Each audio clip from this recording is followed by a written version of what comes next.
Sesungguhnya Nabi telah berkhabar kepada kita, apabila zahir dan nyata orang-orang menuntut ilmu agama itu lain daripada kerana agama, maka itulah sebab diturunkan bala daripada Allah.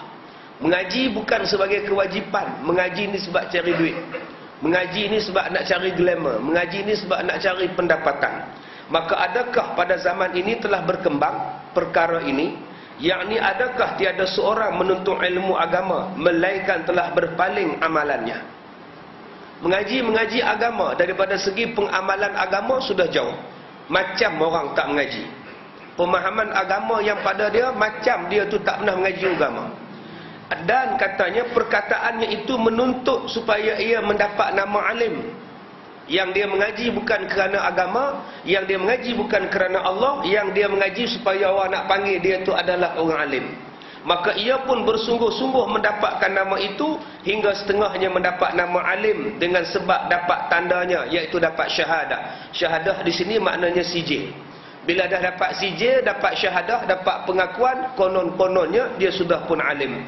Maka apabila dia telah mendapat syahadah, sudahkah dia alim? Dan terutamakah dia pada segala orang dan segala taulannya? Dan sebelum mendapat syahadah, nama alim itu leceh rasa dirinya dan tiada berharga pada orang. Ayat ini yang berlaku di akhir zaman. Orang mengaji agama sebab nak title. Nak title ustaz, nak title ustazah, nak title tok guru, nak title ulama. Maka itu juga sebab diturunkan bala.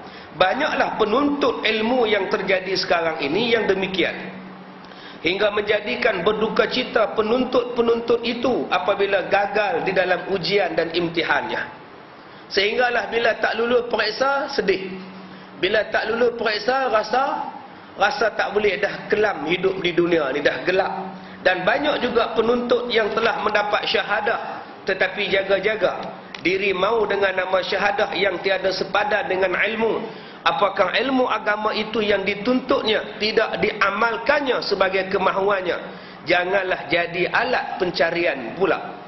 Dia kata ada orang yang mengaji agama ni bukan setakat dia nak amalkan, semata-mata nak cari pendapatan kepada dia, nak cari sebagai alat pencarian untuk hidup dengan nama jawatan atau pandai berhujah, ataupun dia boleh mengalahkan siapa yang alim yang tiada bersetuju dengan dia. Maka apabila berlaku yang demikian, nescaya juga mustahak diturunkan bala oleh Allah Subhanahu wa taala. Ini adalah sebab yang keempat diturunkan bala. Sebab yang keempat, orang mengaji bukan lagi kerana Allah taala. Orang mengaji sebab nak dapat status alim. Orang belajar sebab nak dapat kepujian orang, nak dihormati oleh orang. Sebab tu tuan-tuan mengaji sekarang ni, tuan-tuan kena berhati-hati. Niat mesti kerana Allah. Jangan tuan-tuan mari sini niat nak mencari salah orang, nak rasa kita betul, nak rasa kita hebat, nak rasa kita ni mulia, nak kata kita ni orang yang terpuji. Jangan. Kita mengaji sini kerana Allah. Kita mengaji sebab nak tambah ilmu. Saya datang mengajar sebab nak mengajar orang. Jangan ada niat yang lain daripada itu. Sekarang ni niat mengaji macam-macam. Ada orang yang niat mengaji sebab nak habiskan masa. Nak habiskan masa, dia kata, Ustaz malam minggu ni tak ada kerja apa, main mengaji Ustaz, daripada duk tengok ceplos, baik main mengaji. Ada orang yang datang mengaji ni sebab nak tengok Ustaz tu taruh lah. Kalau Ustaz tu hentam, dia suka. Kalau Ustaz tu jenis tak hentam, dia tak apa nak minat. Kita mengaji bukan nak hentam, kita mengaji bukan nak tibai orang. Kita nak mengaji nak tibai diri kita sendiri. Berapa banyak salah kita, berapa banyak yang tak betul, berapa banyak semayang tak betul. Yang Rasulullah kata, siapa-siapa yang mati dalam keadaan semayang tidak tamak ninah, dia mati dalam keadaan selama ni dia semayang, semayangnya tidak tamak ninah, matinya itu bukan daripada umat Nabi Muhammad SAW. Baik, belajar dulu tamak ninah tu apa. Yang kita tahu hari ni mukminah, tu'minah aja. Tamak ninah kita tak ambil tahu. Tamak ninah tu berada pada bahagian berapa? Pada berapa tempat bahagian tamak ninah tu? Kita duk sebut macam-macam. Tamak ninah tu entah bahagian mana. Yang pertama bahagian rukuk. Rukuk mesti tegak belakang. Jangan duk melengkung. Jangan duk sengit, tegak. Malaikat bagi orang sakit pinggang. Yang keduanya pada i'tidal. Mesti luruskan belakang. Jangan tak lurus belakang bila kita i'tidal, bangun daripada rukuk. Yang keempat, bila kita sujud. Sujud mesti ada tamakninah. Yang kedua, bila kita duduk di antara dua sujud, belakang kita mesti lurus. Itu kena tamakninah. Berapa banyak orang yang tidak lurus ketika duduk membaca Rabbighfirli warhamni wajburni. Yang tu pun tak clear lagi. Macam mana nak cerita bab orang lain? Belum kita belajar lagi sifat qudrah, belum kita belajar sifat 20, sifat qudrah saja ada berapa sifat ta'alluq. Sifat qudrah ada berapa sifat ta'alluq? Ta'alluq tu benda apa ustaz? Ta'alluq pun tak tahu. Sudah. Baik pergi mengaji lu bab tauhid. Sifat ta'alluq tu ada berapa pada sifat qudrah? Yang pertama ta'alluq apa? Yang kedua ta'alluq apa? Ta'alluq tanjizi, ta'alluq saluhi qadim. Ta'alluq nombor 1. Saya cerita sikit saja. Ta'alluq saluhi qadim. Apa dia ta'alluq itu? Ta'alluq ialah tugas. Ta'alluq ialah tugas, sifat. Ta'alluq ialah sifat yang ada tugas. Apa tugasnya?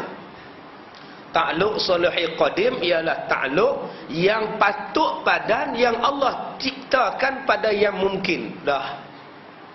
Pening kepala dah. Mungkin tu menatang apa ustaz? Sebab tu saya kata pergi mengaji lagi lah. Daripada duk cari salah orang, daripada kita duk tibai orang, yang tu pun kita tak tahu, habis. Tu yang kita jadi lawan Tuhan. Kita tak faham sifat ta'alluq. Ta'alluq yang pertama namanya ta'alluq saluhi qadim.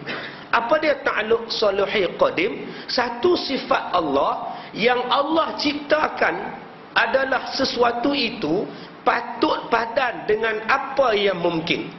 Yang mungkin itu ialah yang makhluk. Sesuatu yang Allah Ta'ala cipta yang patut padan. Patut padan maknanya yang sesuai. Yang sesuai. Yang sesuai dengan yang mungkin. Yang mungkin itu apa? Makhluk. Makhluk ni mungkin. Sifatnya ada Allah boleh buat. Dan sifatnya kalau Allah tak nak buat pun tak apa. Nama dia makhluk. Macam kita ni. Kita ni mungkin. Allah buat pun boleh, Allah tak buat pun boleh. Allah cipta pun boleh, Allah tak cipta pun boleh. Sebab tu bila kita kahwin, belum tentu dapat anak. Sebab nama dia mungkin. Ada orang kahwin, dapat anak. Ada orang kahwin, belum tentu dapat anak. Sebab makhluk ni makna dia mungkin. Tuan-tuan jangan marah kalau kita kahwin, tak ada anak.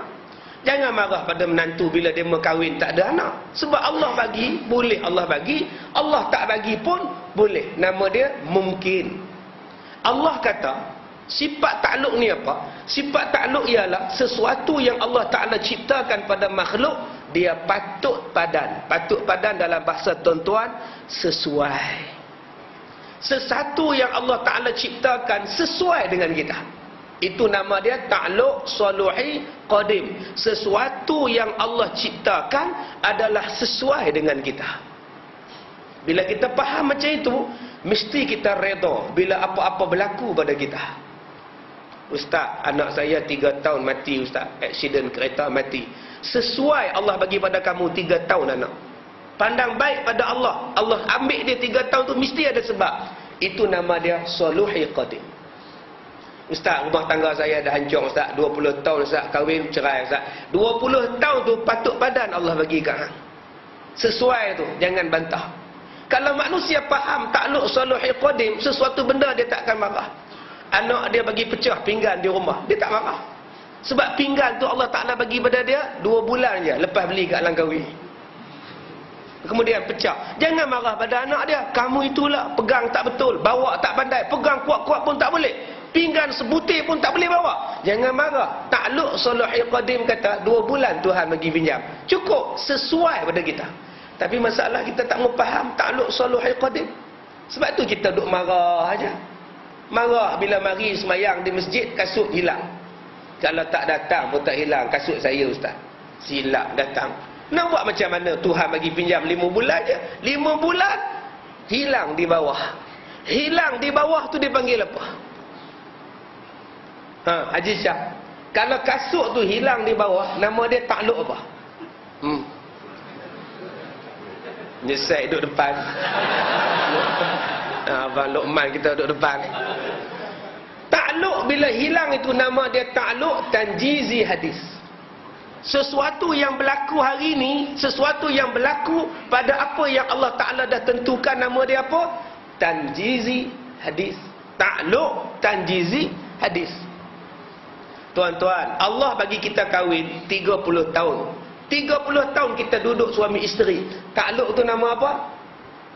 Suluhi qadim. 30 tahun hampa berkeluarga. Aku bagi 30 tahun. Nama dia apa? Suluhi qadim. Hari ni bercerai. Nama dia apa? Tanjizi hadis. Boleh faham? Boleh faham? Itulah ta'luq. Allah bagi kita umur 60 tahun. 60 tahun umur kita hidup dalam dunia. Nama dia apa? Suluhi qadim. Hari ni mati. Nama dia apa? Tanjizi hadis. Kita faham itu sudah lah. Anak kita 8 orang. Itu nama dia apa? Suluhi qadim. Hari ni mati seorang. Nama dia apa?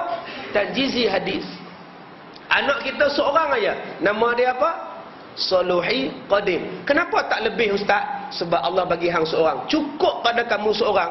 Allah tahulah kenapa Allah bagi kamu seorang. Nama dia Suluhi qadim. Jangan marah-marah kalau tak dapat anak lah. Sebab Allah buat itu patut padan dengan kita. Ustaz, isteri saya 4 orang, ustaz. Tu nama ta'luq apa? Tu nama ta'luq apa? 4 Allah bagi dekat dia. Yang tu nama dia ta'luq Suluhi qadim. Dah ditentukan pada dia 4 orang. Nak kata apa? Hari ni bercerai seorang, ustaz. Nama dia apa? Tanjizi hadis. Ustaz, hari ni saya bercerai dengan isteri saya. Namanya apa? Suluhi qadim. Hari ni pula, ustaz, saya kahwin. Nama dia apa? Tanjizi hadis. Belajar dulu bab tauhid, tuan-tuan. Bila kita belajar bab tauhid, senang. Sesuatu yang Allah bagi pada kita tu kira cukup lah. Mata kita 2. Nama dia Suluhi qadim. Selama 30 tahun mata kita boleh nampak. Nama dia Suluhi qadim. Hari ni buta, tercucuk gerpu. Nama dia Tanjizi hadis. Allah bagi kita 11 bulan. Nama dia apa? Nama apa? 11 bulan je Allah bagi. Nama apa? Suluhi qadim. Sudah selesai masalah. Balik kepada tauhid. Tuan-tuan faham ke ni 11 bulan? Mana faham? Faham. Tak faham sudah. Bila balik kepada tauhid, dapat jawapan. Sebab tu saya katakan tadi, kena belajar. Bila kita belajar ilmu agama, sesuatu tu kena pada kita, sesuatu tu sampai kepada kita, mesti datang satu sifat yang dipanggil sebagai redha, sabar, terima hakikat. Tetapi manusia yang mengaji agama, tetapi tak sampai kepada tahap nak redha, nak sabar, nak terima hakikat ini, maka dia tidak sampai yang kita belajar pada hari ini, iaitu belajar kerana agama. Belajar mungkin kerana nak nama, belajar mungkin kerana nak jawatan, belajar mungkin kerana nak pangkat. Tetapi kalau orang yang belajar kerana agama, sesuatu kejadian yang berlaku, sesuatu ketetapan yang berlaku, dia mesti balik kepada Allah. Dia yang dipanggil sifat kudrat, yang dalam sifat kudrat ada 8 sifat kudrat. Kita baru belajar 2. Baru belajar 2, ada lagi 6. Nak tahu lagi 6? Nak tahu lagi 6? Besok kita belajar. Baik.